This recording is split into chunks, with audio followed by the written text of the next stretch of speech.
Welcome to the fourth edition of the Regen Ag Chat pre-conference special for Carbon Calling Conference, which is happening on the 24th to the 26th of June. Go to carboncalling.farm for more details. Apologies again for the blatant plug. My name is Genever. And I'm Nic Renison. For this one, we are talking to Nicola MacPhail, and she is, according to her LinkedIn profile, a dynamic system thinker looking for innovative solutions to help solve the combined housing, cost of living and environmental crises. We got talking to her at the Oxford Real Farming Conference, and we were talking about the sort of joint interest in these sort of sustainable supply chains. So she is doing a workshop for us on the Tuesday, which is the 24th. So Nick, what did you take from our chat with her in terms of the format? You are not entirely convinced by the format. That's not the right word. Well, we're going to join this chat halfway through because we had a long chat with her, and this is just a snippet of our chat with her. But she is running a session, and the title of the session is "We Don't Have Time to Be Small Anymore." And if any of you have met Liz or I, we're both quite tall. So Nicola is also quite tall. Yeah, that's true. But so what you and she have come up with the thing, which is a World Cafe discussion, which I was thinking, what on earth is a World Cafe discussion? In this chat, she explains very clearly what it is. And she's very much a doer. She brings people together. She has connections all over, and she's just very good at bringing different networks together. So she'll be facilitating the chat and will run it far better than me. I know that. So it's just a case of lots of interesting people, lots of questions. She explains this in the chat. But I have no doubt it'll be a very interesting, informative session, and there'll be good things that will come out of it. So we're going to join this chat halfway through. We accept it might be a little bit chaotic, but in chaos will be joyful, I'm sure. It's good. I mean, there's one session, just quickly, that is a session for people who want to have a go at doing, I was going to say pilots, to run a pilot on something, which I think is amazing because it'll be full of interesting people. So that is the very first session on Tuesday morning, 24th of June.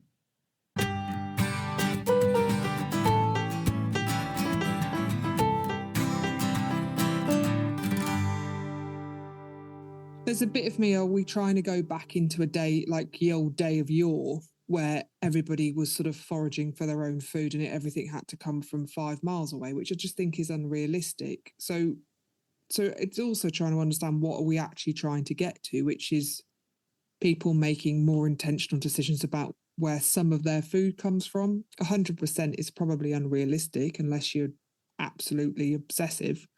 So that, I suppose, it's, for me, part of why I like the regenerative side is about that engagement piece, or part of it is building a community around food.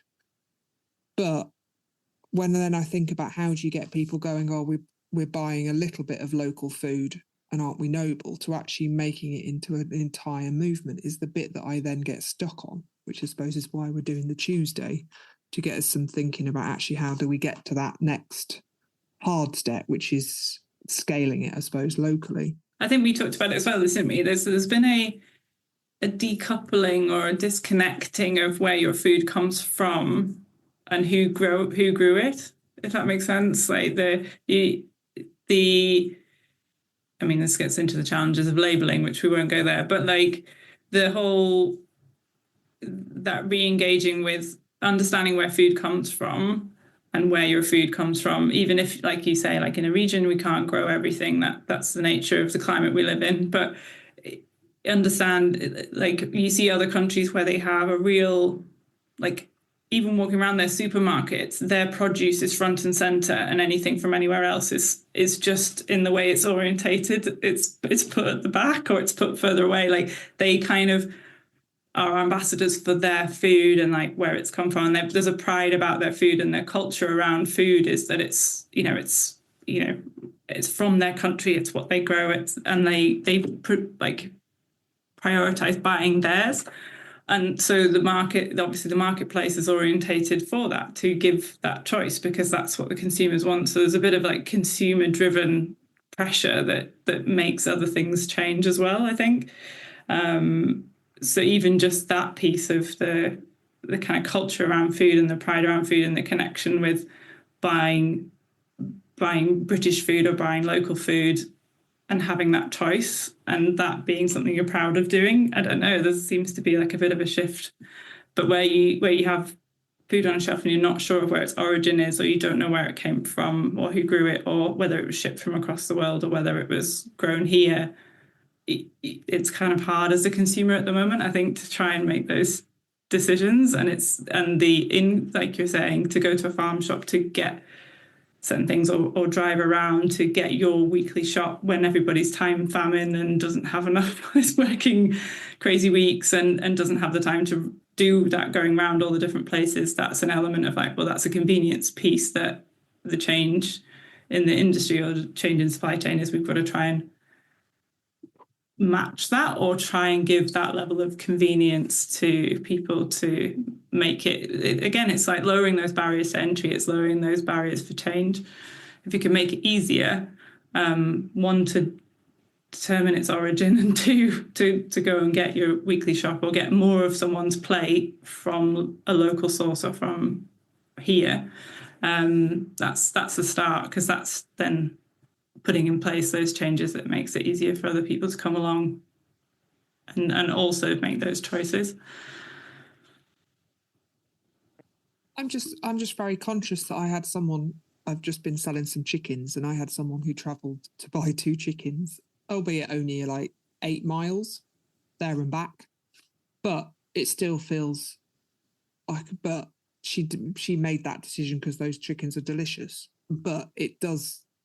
My dream was for those chickens to go within the village, but obviously so that's the other thing, which is, but that's not my responsibility to hold, is it? We're aiming to do local production, but the chickens are too damn delicious. She's traveling for them. But I'm also on such a tiny scale. So but I think and the reason why I'm doing those chickens is for people to see broilers, because I don't see them very often.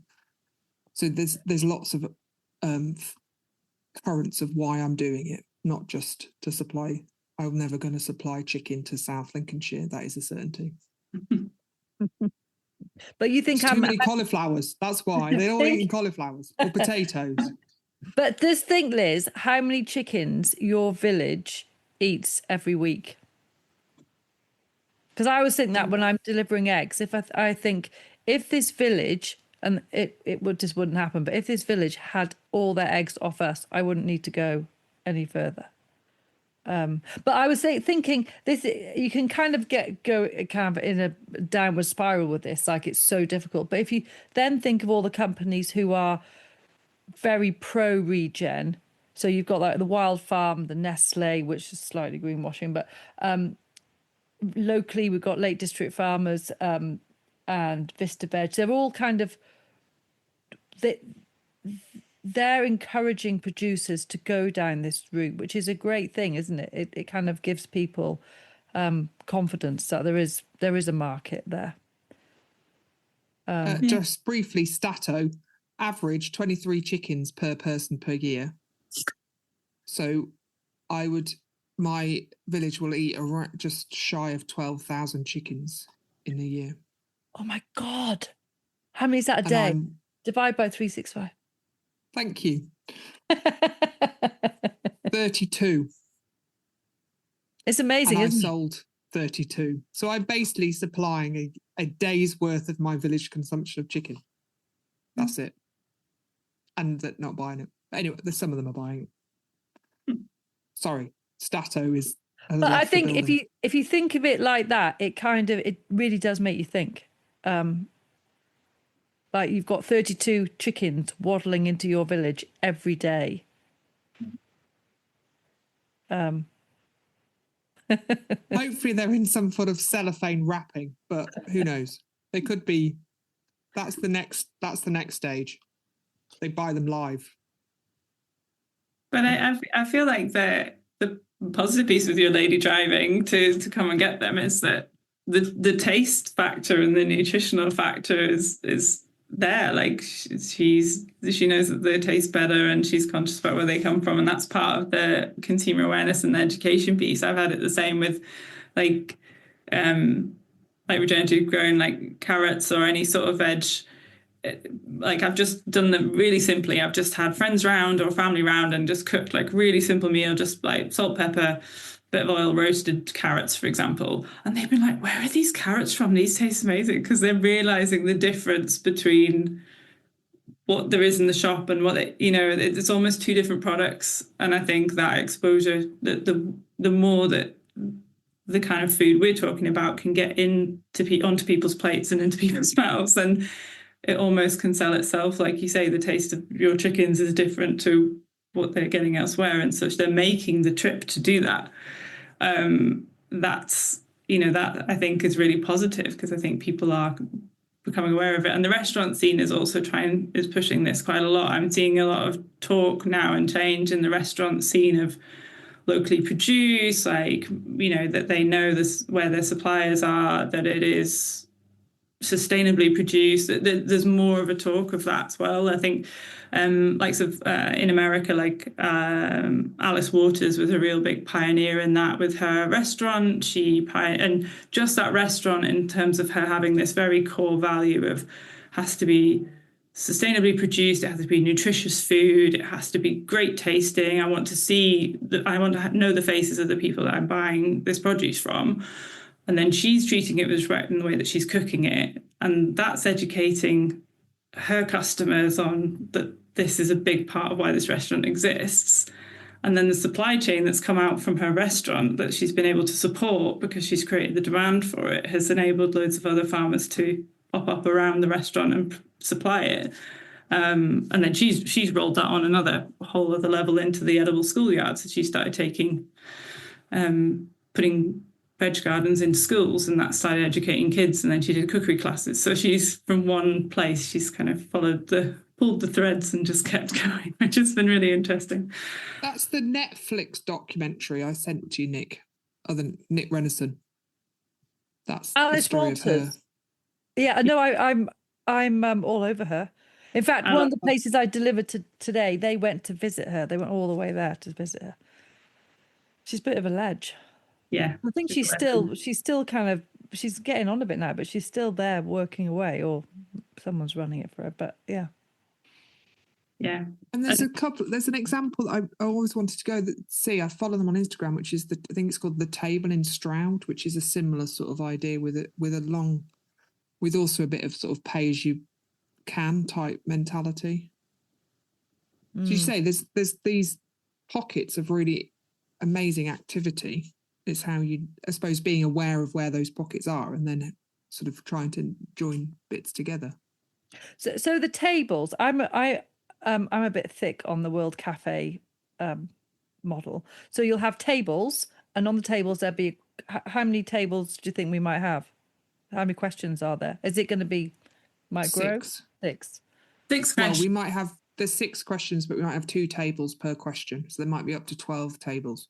So can we just quickly go through those questions, or just like headline? Yeah, so the first one's looking at how to support direct sales on farms, like what's needed for that. The next is, can we establish a regional regenerative wholesaler? Question mark. What are the pilot opportunities in the north of England? What do we need to facilitate local public procurement, and where are there opportunities? And then increasing good food education and more like public consumer awareness. And then finally, how do we stimulate and support a thriving rural economy? Perfect. Which one would you go to, Liz?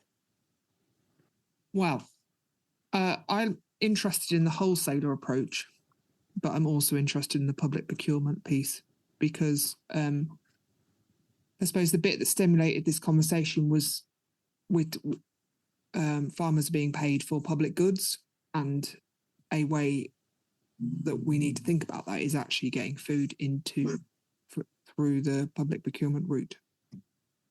So, because some other things that we think are public goods are not actually available to everybody, and food is one of them.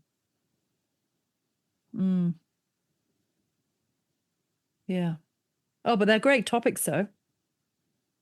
And I'm thinking it's the range of people that we're having, they're sort of bringing their examples. So Mike Dunn, who's also going to be making the coffee, is also going to be there talking about how he's how he's choosing to engage with coffee bean producers. And then Maria Benjamin's there to sort of look at how there are different ways of financing some of these models. So I think it's not only the tables, but it's the range of people that we've got talking about what they're up to. Yeah, there's great contributors who are relative to that question on each of the tables as well. So had really great conversations with quite a few of them so far, and they're bringing a lot of kind of insight and knowledge to the table as well. But it's everybody who's at the table has something to contribute. You probably just don't know what it is until they start talking, kind of thing. So yeah, and really, I think like solution based rather than pointing at the problem. Kind of trying to be positive and try that's a problem, but like how could we find a solution to that? And I think the challenge is going to be the FOMO, because there's going to be loads of really interesting chats happening and we're not in them all. Yeah, unfortunately with the timings, you can only sit at 3 of the tables because we've got 3 rounds. So every round you can sit at a different table, or you can stay on the same one if you want to. But yeah, you'll only be able to be on 3 of the 6. So yeah, we'll see. But the hope is that lunchtime we've got quite a generous lunch break. So that's an opportunity for people to catch up with people. And that's potentially where Westmoreland is supplying some of that food from local producers.